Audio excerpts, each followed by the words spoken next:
السلام عليكم dhamaantiin saaxiibada sharafta badan sheekada muuqaalka ayaa ku bilaabanaysa dambi fuliye lagu magacaabo Lorenzo Vitale kaas oo u sii socda goobtiisa khamriga ee sii shalay isaga iyo wiil uu awoowe u yahay markuu halkaas gaaro wuxuu ka codsanayaa wiilka uu awoowaha u yahay inuu ku sii jiro baabuurka inta uu si taxadar leh gudaha u galayo naxdintiisa wuxuu ogaaday in qaar badan oo ka mid ah gacan yarayaashiisa si xun loo dilay markuu sii galay qolka hoose ee guriga wuxuu helay sarkaal hawlgab ah oo ka tirsan Marines-ka Mareykanka iyo DIA-da oo lagu magacaabo Robert McCall kaas oo ay baskoolad ku hayaan laba ka mid ah ilaalada Lorenzo wuxuu weydiinayaa sababta uu halkan u joogo markaas oo uu Robert kaga jawaabayo in Lorenzo uu haysto wax aanay ahayn inuu haysto iswaraysi kooban kadib Robert wuxuu dilay inta kale ee burcada iyo sidoo kale Lorenzo intuu ka soo baxayay goobta khamriga wuxuu arkay Lorenzo wiilka uu awowga u yahay oo gaariga ku jira wuxuu farayaa wiilka inuu meeshiisa joogo oo uusan dhaqaaqin si kastaba ha ahaatee markuu u sii dhaqaaqo baabuurkiisa wiilku wuxuu Robert ka toogtay dhabarka oo si degdeg ah u baxsaday inkastoo uu dhaawac soo gaaray Robert wuxuu awooday inuu fuulo doon si ugu laabto dhulweynaha habeenkii dambe isagoo baabuur ku maraya xeebta Amalfi Robert wuxuu joojiyay gaariga oo miyir daboolmay dhaawaca xabada awgii muddo kadib askari maxalli ah oo lagu magacaabo Gio Banucci ayaa ka helay gobolkan oo go'aansaday inuu caawiyo wuxuu keenay magaalo xeebeed fog oo Talyaani ah oo ku taala Altamonte halkaas oo dhakhtar lagu magacaabo Enzo uu ku daweynayo markuu soo miirsaday Enzo ayaa u sheegay Robert inuu Gio soo badbaadiyay waxa kale oo uu weydiiyay in Gio uu soo badbaadiyay nin wanaagsan ama nin xun laakiin Robert ma garanayo sida uu uga jawaabo markuu isku dayo inuu ku laabto guriga Enzo ayaa soo dhaxgalay isagoo ku adkaystay in nabarkiisu uu u baahan yahay waqti uu ku soo bogsado oo uu siinayaa meel uu joogo Enzo wuxuu daryeelayaa Robert 3 maalmood oo daaweyn ah kadib markii dambe wuxuu bilaabay inuu ku socdo taageerada bakoorad maalin maalmaha ka mid ah ayuu dibadda u soo baxay suu magaalada u saamiyo isagoo iska qarinaya booliiska hareeraha wadooyinka aakhirkii wuxuu soo gaaray kafeteeri xaafadeed halkaas oo uu kula kulmay milkiilaha iyo kabalyeeriyada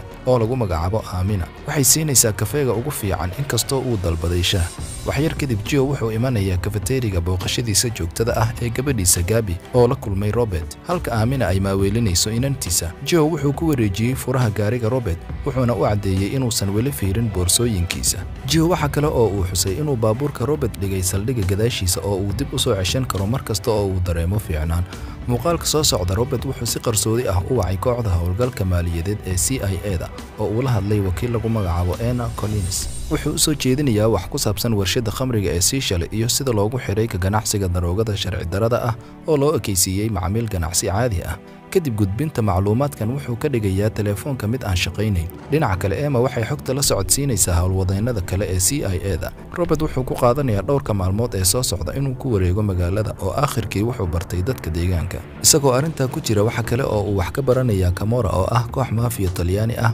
kuwaas oo dadka magaalada ku dhibaateeya oo ugu hanjaba dakhligooda iyagoo dalbanaya lacag joogto ah maalin maalmaha ka mid ah Robert wuxuu arkay ganacsade maxalli ah oo iibiya cuntada badda oo magaciisa la yiraahdo Angelo oo uu garaacay xubin sare oo Camorra ka mid ah oo la yiraahdo Marco Quaranta ka hor intuusan tegin wuxuu ugu hanjabay Angelo inuu soo laaban doono asbuuca soo socda si uu uga qaato lacagta arinta kadib burcadu waxay aadeen dhisme weyn halkaas oo hogaamiyaha Camorra oo sidoo kale ah Marco walaalkiis Vincent Quaranta uu isku dayayo inuu dadka si xoog ah uga saaro dhismaha waxa soo baxday in Camorra ay ka shaqaynayaan qorshahooda weyn ka ganacsiga magaalada iyagoo dhisaya hoteelo cusub goobo madadaalo iyo kasiinooyin mid ka mid ah qolalka nin oday ah oo ku socda kursiga curyaanka ayaa diiday inuu u hogaansamo burcada Camorra taasi waxay keentay in kooxdii burcada ahayd ay daaqada ka soo laadlaadayaan odayga kadibna uu dhinto dhanka kale Robert iyo Enzo waxay wadaagayaan sheeko casho oo wanaagsan Robert wuxuu ku adkaystay inuu ka caawiyo hawlihiisa maalinlaha ah subaxda xigta wuxuu aadayaa suuqa isagoo wakiilka ah Enzo wuxuuna booqday dukaanka Angelo oo ah nin naxariis badan ayaa diiday inuu aqbalo lacagta raashinka isagoo sheegay inay sharaf u tahay in Enzo saaxiibkii uu markii ugu horeeyay yimid dukaankiisa dhanka kale Emma iyo howlwadeennada kale ee CIA oo ku dhaqmaya warbixinta Robert ayaa yimid goobta khamriga say u sameeyaan baaritaankooda halkaas waxay ku soo bandhigeen malaayiin lacag cadaan ah oo ay la socdaan bacaha ay ka buuxaan maandooriyaha sharci darada ah ee lagu qariyay qolka kaydka iyagoo la yaaban in dhaqdhaqaaqyadani ay ka baxeen raadaarkooda Emma iyo saaxiibkeed Frank Conroy waxay go'aansadeen inay si qoto dheer u galaan arrintan maalin Robert Enzo wuxuu baarayaa nabarka Robert markaas uu Robert weydiiyay sababta uu u daweeyay isagoo aan u wicin ambalaas ama booliis isagoo ka jawaabaya Enzo wuxuu xusuusiyay su'aashii ugu horeysay ee uu weydiiyey ee ku saabsaneyd inuu yahay qof wanaagsan ama qof xun iyo sida aanu jawaab ugu helin. Wuxuu ku andacoonayaa in aamusnaantiisu ay ahayd calaamadda qofka wanaagsan. Fiidkii xigay Robert wuxuu soo qaatay shandadiisii oo uu isu diyaariyey inuu ka tago magaalada, laakiin waxaa joojiyey dhawaqa gambaleelka. Isla markaas wuxuu arkay dadka magaalada oo u yaacaya dukaanka Angelo, taasoo ku kaliftay inuu raaco. Waxaa soo baxday in Marcos iyo kooxdiisii ay gubeen dukaanka Angelo sababo la xiriira inuu awoodi waayay inuu bixiyo lacagaha. Inkastoo xukunkani jiro, dadka magaalada waxba ma qaban karaan waxaan ka ahayn inay daawadaan iyagoon waxba u tarayn. Kadib Robert oo ay weheliyaan qaar ka mid ah dadka magaalada ayaa Angelo ka caawiyey inay nadiifiyaan wasakhda. Dhanka kale, Gio ayaa dib u eegis ku sameeyey muuqaalka gubashada wuxuuna wacay booliiska dhexe ee Talyaaniga si ay wax uga weydiiyaan gaari yar oo lagu arkay bannaanka dukaanka Angelo.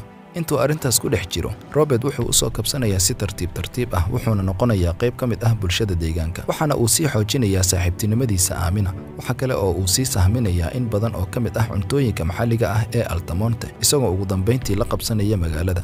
Waxaas oo dhan dartood, Camorra fargelintooda oo saameyntooda ku keenaya Altamonte ayaa isaga dhibaya in ka badan sidii uu filayay. Maalin iska caadi ah, Robert ayaa la arkay isagoo ku raaxaysanaya kafeega Aamina markuu arkay Emma oo si qarsoodi ah isugu dayaysa inay sawirto. Robert ayaa markaa ogaaday isagoo u soo jeedinaya inay sawirka ka qaado xagal wanaagsan. Emma waxay weydiisay sababta iyo siduu ku helay macluumaadka saxda ah ee ku saabsan ganacsiga dhabta ah ee khamriga.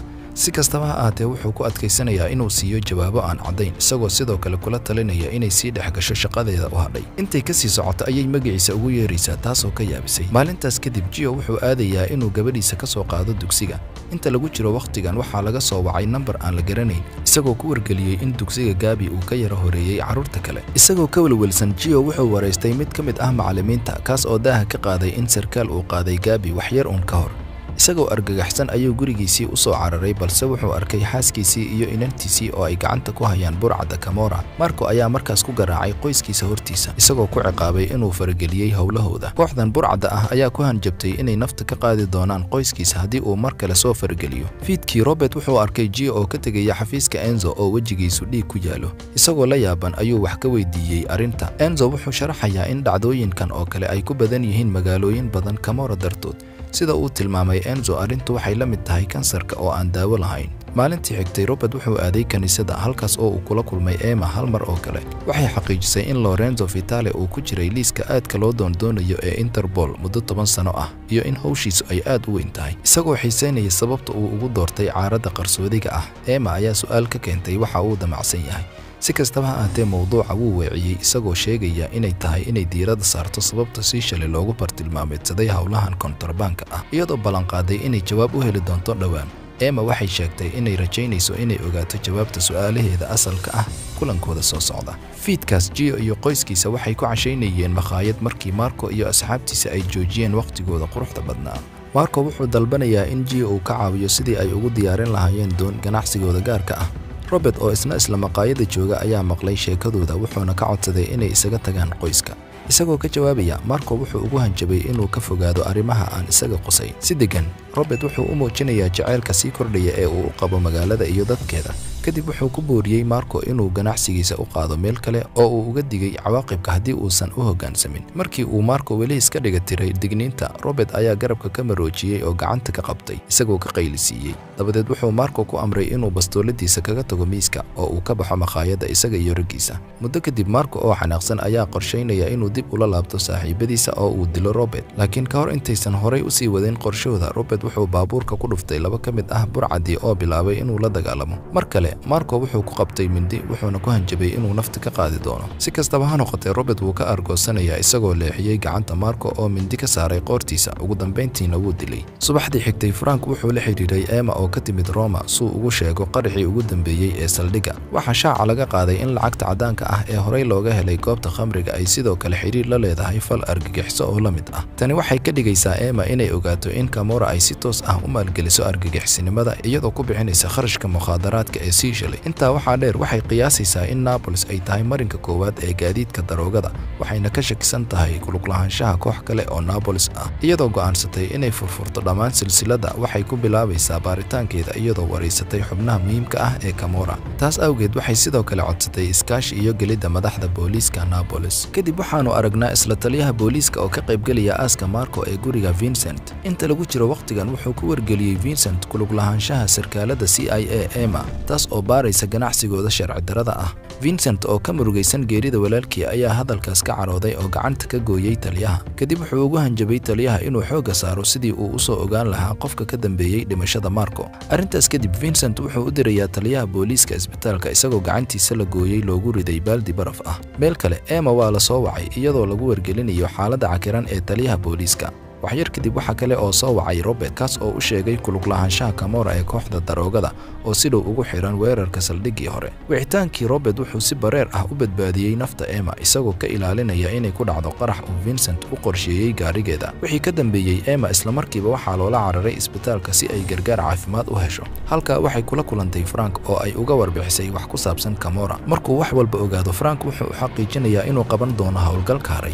fiidkaas Vincent wuxuu qafaashay Gio iyo qoyskiisa sida la haystayaal, wuxuuna ku hanjabay inuu ku toogan doono magaalada oo dhan horteeda haddii aan gacan ku dhiglaha walaalkiis uusan soo bixin. markuu Vincent uu waayo wax macluumaad ah, wuxuu dhegta ka toogtay Gio wuxuuna ku hanjabay inuu ku dili doono xabadda xigta. isla markaa Robert wuxuu isu muujinayaa Vincent wuxuuna weydiistay inuu sii daayo dhibanayaasha. wuxuu ku andacoonayaa inuu diyaar u yahay in la kaxeeyo oo la jir dilo, laakiin aan la horgeyn dadka magaalada. si kastaba ha ahaatee, Vincent oo isla weyn sidii walaalkiis ayaa diiday, isagoo caddeeyay in dadka deegaanka ay tahay inay markhaati ka noqdaan cawaaqibka ka dhanka ah Camorra. laakiin ka hor intuusan Vincent dilin isaga, dadka magaalada ayaa bilaabay duubista dhibaatada, taasoo keentay burcadda inay dib u gurtaan. isla habeenkii Robert wuxuu galay guriga Vincent wuxuuna si qarsoodi ah mid u dilay ilaaladiisa. Vincent oo hurda ayaa ka naxay dhibic dhiig ah oo wejiga uga taala. muraayada ka saraysa ayaa si lama filaan ah u burburtay, laakiin si dirqi ah ayuu u maaraynayaa inuu baxsado. kadib qorigiisii ayuu qabsaday oo isku dayay inuu la xidhiiro xubnaha burcadda ee horay u dhintay. waxyar kadib Robert ayaa u soo dhawaaday oo ku qasbay inuu qaato daroogada khatarta ah oo uu isagu leeyahay.